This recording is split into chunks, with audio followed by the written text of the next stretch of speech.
Hi అండి.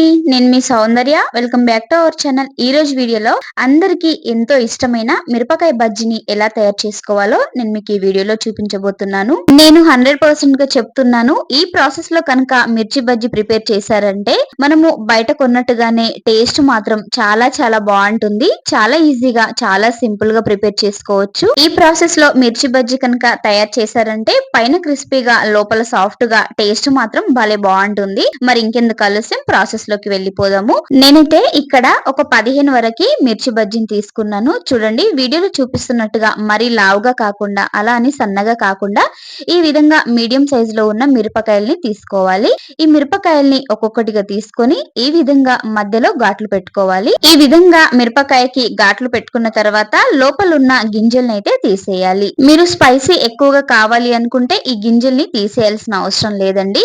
మీకు spicy తక్కువగా కావాలి అనుకుంటే ఈ మిరపకాయలో ఉన్న సీడ్స్ ని ఈ విధంగా తీసేయాలి. వీడియోలో చూపిస్తున్నట్టుగా మిరపకాయలో ఉన్న గింజల్ని పూర్తిగా తీసేసుకోవాలి. మనం తీసుకున్న అన్ని మిరపకాయలకు కూడా ఇదే విధంగా ఘాట్లు పెట్టేసి మధ్యలో ఉన్న గింజల్ని తీసేసుకొని ఈ విధంగా తయారు చేసుకోవాలి. చూడండి, మిరపకాయలోని గింజలన్నీ తీసేసి వీటిని పక్కన పెట్టేసుకోవాలి. ఇప్పుడు ఈ మిరపకాయల్లోకి స్టఫింగ్ కోసము కొద్దిగా సాల్ట్ అలాగే వాముని కలిపి ఈ విధంగా తీసుకోండి. మీరు కావాలంటే వాముతో పాటు కొద్దిగా ధనియా పౌడర్ ని కూడా వేసుకోవచ్చు. అది మీ ఇష్టం, లేదంటే స్కిప్ చేసేయచ్చు. చూడండి, ఇలా సాల్ట్ ని వాముని తీసుకున్న తర్వాత మనం మధ్యలో నుండి చీల్చి పెట్టుకున్న పచ్చిమిర్చిలోకి స్టఫ్ చేసేసుకోవాలి. చూడండి, వీడియోలో చూపిస్తున్నట్టుగా ఈ విధంగా పచ్చిమిర్చిలోకి స్టఫింగ్ చేసేసుకోండి. అన్ని మిరపకాయలకి ఇదే విధంగా చేసుకున్న తర్వాత ఈ మిర్చిని పక్కన పెట్టేసుకోవాలి. మన ఛానల్ ని ఎవరైనా ఫస్ట్ టైం చూస్తున్నట్టయితే ప్లీజ్ అండి లైక్ చేసి సబ్స్క్రైబ్ చేసుకొని సపోర్ట్ చేయండి. చూడండి, అన్నింటికి ఈ విధంగా స్టఫింగ్ చేసుకున్న తర్వాత ఇప్పుడు ఈ మిర్చిని పక్కన పెట్టేసుకోండి. మనం స్టఫింగ్ చేసుకున్న పచ్చిమిర్చిని పక్కన పెట్టేసుకున్న తర్వాత ఒక మిక్సింగ్ బౌల్ తీసుకోవాలి. అందులోకి జల్లించి పెట్టుకున్న 1 కప్పు వరకు శనగపిండిని అయితే వేసేసుకోవాలి. శనగపిండిని వేసుకున్న తర్వాత 1 టేబుల్ స్పూన్ వరకు వాముని వేసుకోవాలి. వాముని వేసుకున్న తర్వాత ఒక 1/2 టేబుల్ స్పూన్ వరకు వంట సోడాని వేసుకోవాలి. వంట సోడాని వేసుకున్నాక మన టేస్ట్ కి తగ్గట్టుగా సాల్ట్ ని యాడ్ చేసేసుకోవాలి. సాల్ట్ ని కూడా వేసేసుకున్న తర్వాత కలర్ కోసం కొద్దిగా పసుపుని యాడ్ చేసుకోవాలి. పసుపు అనేది ఆప్షనల్ అండి, మీకు నచ్చితే వేసుకోవచ్చు, లేదంటే స్కిప్ చేసేయచ్చు. పసుపుని వేసుకున్న తర్వాత వీడియోలో చూపిస్తున్నట్టుగా ఈ విధంగా చక్కగా కలిపేసుకోవాలి. ఇలా కలిపేసుకున్న తర్వాత ఇందులోకి కొద్దిగా వాటర్ ని యాడ్ చేసుకుంటూ బాగా కలిపేసుకోవాలి. వాటర్ ని ఒకేసారి యాడ్ చేయకండి. మనకు పిండి అనేది లూజ్ అయిపోయింది అంటే మనకు మిర్చి బజ్జీ అనేది పర్ఫెక్ట్ గా రాదండి. కాబట్టి వాటర్ ని కొద్దిగా యాడ్ చేసుకుంటూ పిండిని చక్కగా కలిపేసుకోవాలి. చూడండి, వీడియోలో చూపిస్తున్నాను. మనం పిండిని కలుపుకున్న తర్వాత పిండి కన్సిస్టెన్సీ అనేది ఈ విధంగా ఉండాలి. ఈ విధంగా కలుపుకున్న తర్వాత ఈ పిండిని పక్కన పెట్టేసుకోవాలి. ఇప్పుడు ముందుగా స్టవ్ వెలిగించి ఒక ప్యాన్ పెట్టుకోవాలి. ప్యాన్ వేడైన తర్వాత డీప్ ఫ్రైకి సరిపడా ఆయిల్ ని వేసేసుకోవాలి.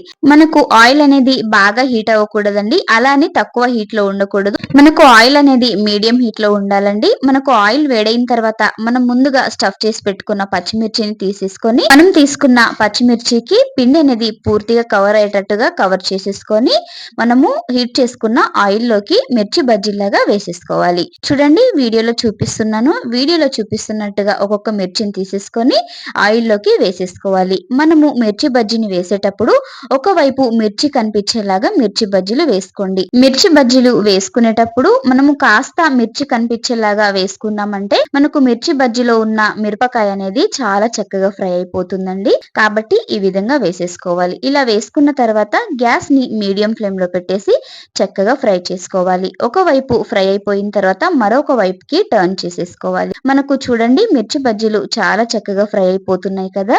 మంచి గోల్డెన్ బ్రౌన్ కలర్ లోకి ఫ్రై అయ్యేంత వరకు ఫ్రై చేసేసుకోండి.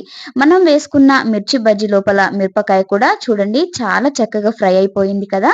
మిర్చి బజ్జీలో ఉన్న మిరపకాయ అనేది ఈ విధంగా ఫ్రై అయిపోయింది అంటే మనకు టేస్ట్ అనేది చాలా బాగుంటుందండి. ఈ విధంగా ఫ్రై అయిపోయిన మిర్చి బజ్జీల్ని ఒక ప్లేట్ లోకి అయితే తీసేసుకుందాము. ప్లేట్ లోకి తీసేసుకున్న తర్వాత మనకు మిగిలిన మిరపకాయల్ని కూడా ఇదే విధంగా వేడి వేడి నూనెలోకి మిర్చి బజ్జీలాగా వేసేసుకోవాలి. టేస్ట్ అయితే చాలా బాగుంటుందండి, నిజం చెప్తున్నా. బయట కొన్న మిర్చి బజ్జీల కంటే మనం ఇంట్లో ప్రిపేర్ చేసుకున్న మిర్చి బజ్జీల టేస్టే బాగుంది అంటారు. ఈ ప్రాసెస్ ప్రాసెస్ లో కనుక మీరు మిర్చి బజ్జీ చేశారంటే బయట కొనడం మానేసి ఇంట్లోనే చేసుకొని తింటారు. టేస్ట్ అంత బాగుంటుంది. చూడండి, మనం రెండోసారి వేసుకున్న మిర్చి బజ్జీలు కూడా చాలా చక్కగా ఫ్రై అయిపోయాయి కదా. ఈ విధంగా మంచి గోల్డెన్ బ్రౌన్ కలర్ లోకి ఫ్రై అయిపోయిన తర్వాత వీటిని కూడా ఒక ప్లేట్ లోకి తీసేసుకుందాము. చూడండి, వీడియోలో చూపిస్తున్నట్టుగా ఈ విధంగా మంచి గోల్డెన్ బ్రౌన్ కలర్ లోకి ఫ్రై చేసేసుకోండి. ఇలా ఫ్రై అయిపోయిన మిర్చి బజ్జీల్ని ఒక ప్లేట్ లోకి తీసేసుకోవాలి. మిర్చి బజ్జీల్ని ప్లేట్ లోకి తీసేసుకున్న తర్వాత ఫ్రై అయిన మిర్చి బజ్జీల్ని ప్లేట్ లోకి తీసుకున్న తర్వాత స్టవ్ ఆఫ్ చేసేయడమే. అంతే అండి, ఎంతో టేస్టీ మిర్చి బజ్జీ అయితే రెడీ అయిపోయింది.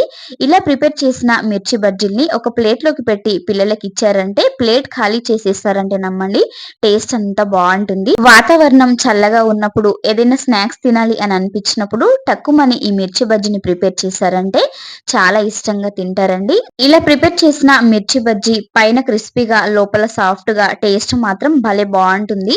చాలా ఈజీగా చాలా సింపుల్ గా ప్రిపేర్ చేసుకోవచ్చు. దాదాపుగా మిర్చి బజ్జీ అంటే అందరికీ ఇష్టమే ఉంటుంది. నాకైతే మిర్చి బజ్జీ అంటే చాలా ఇష్టం అండి. మరి మీలో ఇంతమందికి ఇష్టమో కామెంట్ బాక్స్ లో కామెంట్స్ చేయండి. మిర్చి బజ్జీని ఈ ప్రాసెస్ లో ఒకసారి మీరు కూడా తప్పకుండా ట్రై చేయండి. మీరు ట్రై చేసిన తర్వాత మీకు ఎలా కుదిరిందో కామెంట్ బాక్స్ లో కామెంట్ చేయండి. ఈ వీడియో కనుక మీకు నచ్చినట్టయితే లైక్ చేయండి, షేర్ చేయండి. మరిన్ని మంచి మంచి వీడియోస్ కోసం మన ఛానల్ ని సబ్స్క్రైబ్ చేయండి. పక్కనే ఉన్న బెల్ ఐకాన్ ని క్లిక్ చేయండి. Okay friends, bye. మరి థ్యాంక్ యూ ఫర్ వాచింగ్.